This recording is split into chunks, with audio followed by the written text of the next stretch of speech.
Joliba Afternoon News. Visite de Goodluck Jonathan à Bamako. L'objectif est de suivre l'évolution de la transition. Meeting pour la paix et la sécurité au centre du Mali, c'était samedi à Bamako. Moussa Tembine était sur les lieux. À l'international, Guinée-Conakry, scène de liesse suite à l'arrestation du président Alpha Condé. Mesdames et messieurs, bienvenue au journal sur Joliba TV News. Le médiateur de la CEDEAO pour le Mali, Goodluck Jonathan, a posé hier une nouvelle fois ses valises à Bamako. L'ancien président du Nigeria est dans la capitale malienne dans le cadre du suivi régulier de la transition malienne, particulièrement le calendrier électoral. Écoutons-le au micro de Moussa Tembine. The face is very familiar, so the objective is known. The state is passing through a transitional. Puis à nos arrivées ici, l'arrivée du médiateur de la CEDEAO ici à Bamako, au Mali, dans le cadre du suivi régulier de la transition pour voir les conditions dans lesquelles les élections vont se dérouler dans les délais impartis par les chefs d'État. C'est pour cela que nous sommes encore ici ce matin. Donc, vous connaissez l'objet de notre visite. C'est suivre et rendre compte aux chefs d'État de l'avancée de la transition dans ce pays. Then we start running down to Bamako. So there's no major issues, but just to follow up our conversation with the government. Nous allons avoir des concertations avec les acteurs, les différents acteurs à divers niveaux, à partir d'aujourd'hui jusqu'à mardi. Mardi, nous aurons le point de la situation et nous verrons clair dans la situation et vous dire ce que nous en pensons. Je l'évoquais dans les titres, meeting des ressortissants du pays Dogon pour la sécurité et la paix dans le centre du pays. C'était ce samedi à Bamako. Écoutons le président de Dana, Ambassagou, au micro de Moussa Tembine. Ce meeting a été organisé par le mouvement Bagnesso au pays Dogon. C'est pour montrer à l'opinion nationale et internationale que ce qui se passe actuellement sur la route RN15 Sévaré-Bandiagara, le dynamitage des ponts, la destruction des biens publics, c'est pour montrer à l'opinion nationale et internationale que le mouvement Bagnesso a organisé ce meeting.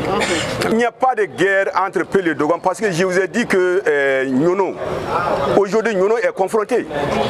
Nyono, aujourd'hui, la rencontre du 29 à Bandiagara, les éléments de Nyono faisaient partir. Il y avait 100 qui avaient assisté, il y a Guéné qui a assisté, il y avait Tomia, il y avait 100. Donc ce n'est pas une guerre, comme les gens le pensent, intercommunautaire, non. J'ai dit toute personne qui va dire que cette guerre-là est une guerre intercommunautaire, Anta Yafabi, Anta Yafashini, Anta Guéné. Donc c'est un problème terroriste, ils veulent prendre le pouvoir par les armes, ils veulent détruire le pays, c'est ça qu'ils veulent.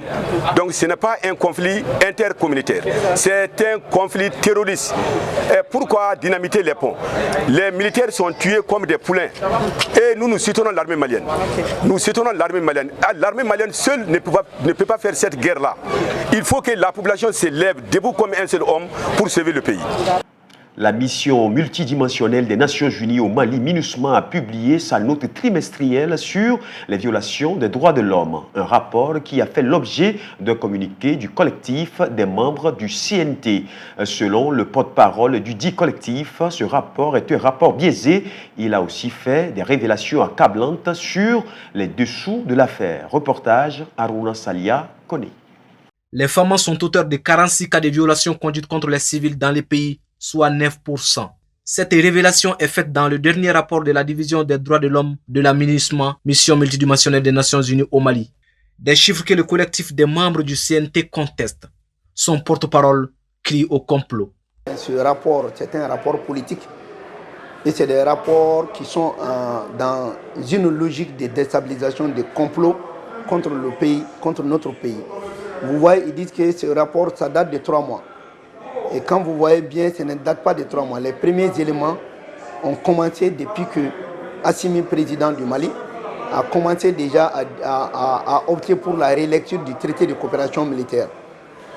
Aboubakar Sidiki Fomba affirme son incompréhension face aux critères d'évaluation des cas de violation des droits humains. Les forces Barkhane et les forces armées maliennes évoluent ensemble.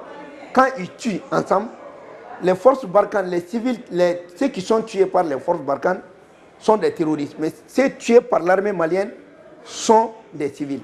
On se pose la question, quels critères ils utilisent pour pouvoir démontrer que les civils tués par l'armée malienne sont des civils, mais ils ne sont pas des terroristes.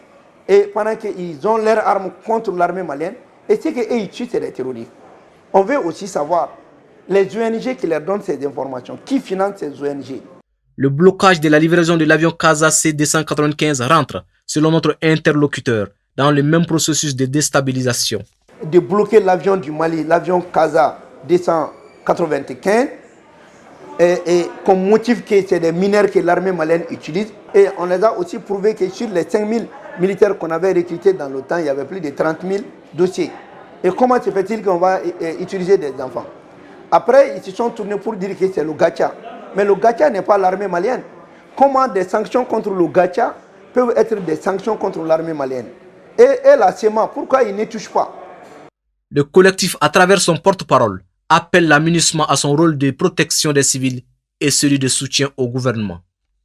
Le corps syndical des prisons a fait une déclaration suite au coup de force survenu le vendredi dernier à la maison centrale d'arrêt de Bamako. Lieutenant Daouda Konaté, secrétaire général de la section syndicale des surveillants des prisons du Mali, il est au micro de Moussa Tembini.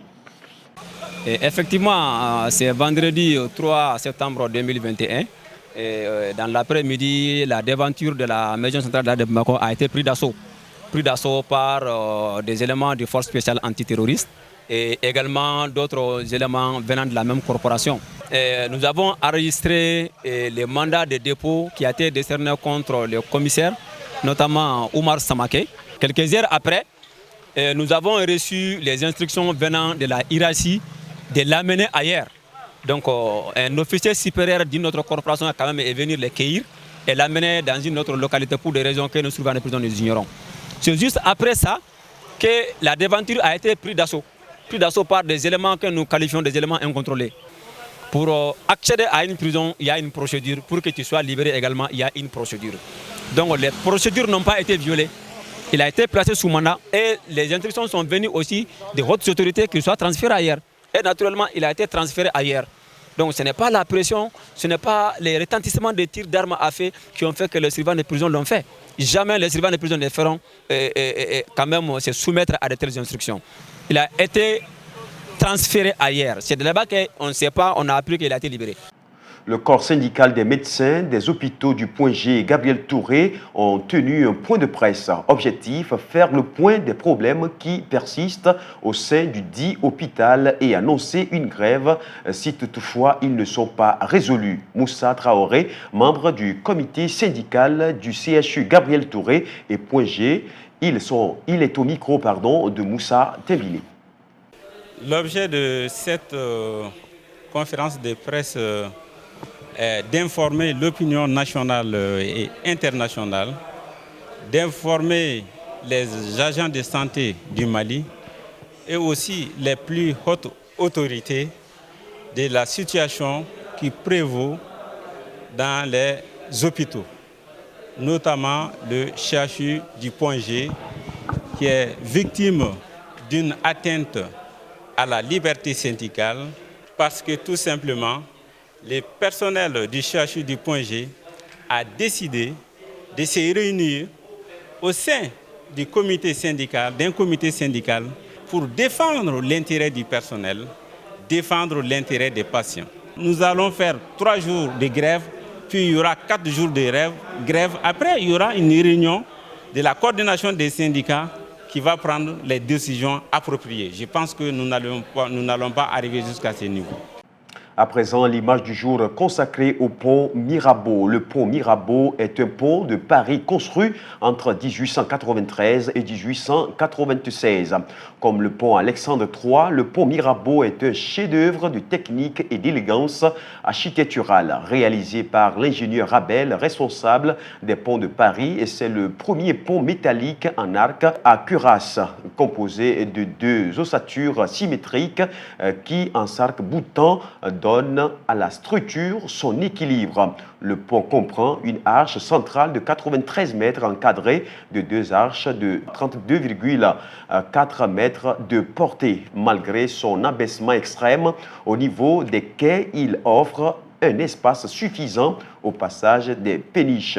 Il doit son nom au voisinage de la rue Mirabeau. La fine rambarde lui donne un charme tout particulier avec 4 statues de bronze bien en chair qui enfourchent les proues de barque formant les avant-becs des piles. Il a inspiré à Guillaume Apollinaire en 1912 l'un de ses plus beaux poèmes tirés du recueil Alcool. Il a été classé monument historique le 29 avril 1975.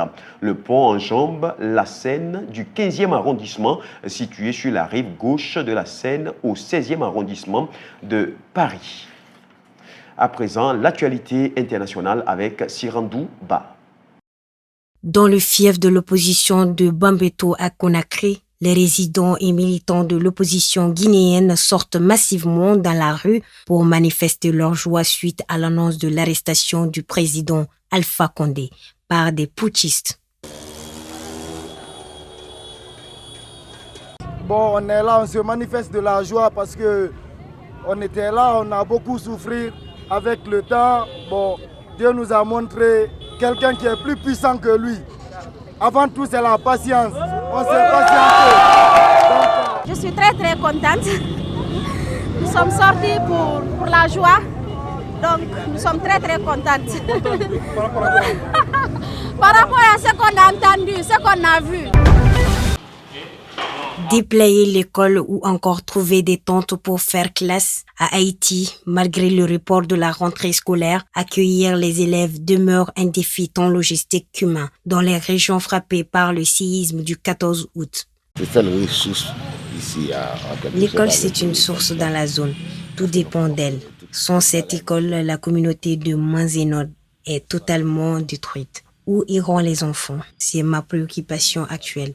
Nous devons déployer l'école, trouver des tentes et nous assurer que les élèves auront un endroit où suivre des cours. On est obligé de prendre notre courage à deux mains. Il faut que l'école soit fonctionnelle. L'essentiel sera de pouvoir payer les professeurs et les employés et tout ira bien. C'est ça qui est primordial pour nous, payer les professeurs, nous payer les employés, Pour que le lycée puisse fonctionner, il n'y a pas d'autre solution que de déployer cette partie de l'école. Personne, ni les parents d'élèves, ni les professeurs ne prendront le risque de travailler dans l'école. Personne ne se sentira en sécurité en voyant les nombreuses fissures sur les murs du bâtiment. J'aurais aimé que les activités scolaires reprennent. Les enfants n'auront rien à gagner à rester des mois chez eux. Ils deviendront des délinquants. Donc l'école doit reprendre. C'est à l'État de voir comment le faire. Des heures, voire la journée, à appeler tous les hôpitaux pour tenter de transférer les patients critiques. Au Texas, faute de place dans les hôpitaux débordés par le Covid-19, des malades sont bloqués dans des cliniques rurales pas équipées pour les soigner. Je suis venue ici. Ils ont tout de suite fait ce qu'ils pouvaient, mais ils sont débordés. Ils ont essayé de me transférer ailleurs, mais personne ne voulait me prendre. De ce que j'ai compris, personne ne part d'ici. Alors c'est une situation bien triste. Notre équipe et notre médecin ont travaillé non-stop pendant plus de 6 heures pour essayer d'obtenir ce transfert. Notre médecin urgentiste est même allé sur Facebook pour essayer de lui obtenir son transfert. Et on a eu un appel d'un médecin près d'Austin qui était prêt à le prendre. Mais 5 minutes après, on a été rappelé et on nous a dit que le responsable des admissions disait « On est plein, on est plein ». On pense vraiment que si on avait pu le sortir à temps, il serait arrivé à Houston et il aurait survécu. Mais il n'a pas survécu.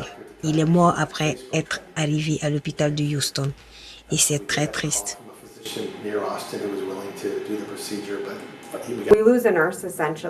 On perd à peu près chaque jour un infirmier parce que cet infirmier doit appeler tous les hôpitaux autour qu'on fait notre devoir pour les envoyer ailleurs. Et ça prend des heures, voire toute la journée passée au téléphone à appeler tous les hôpitaux et tout l'État du Texas pour voir si quelqu'un va prendre votre patient.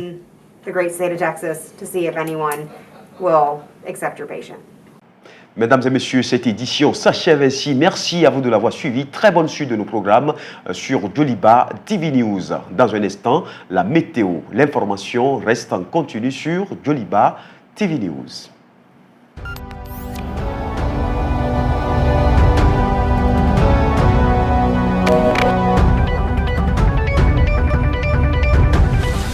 Joliba Afternoon News.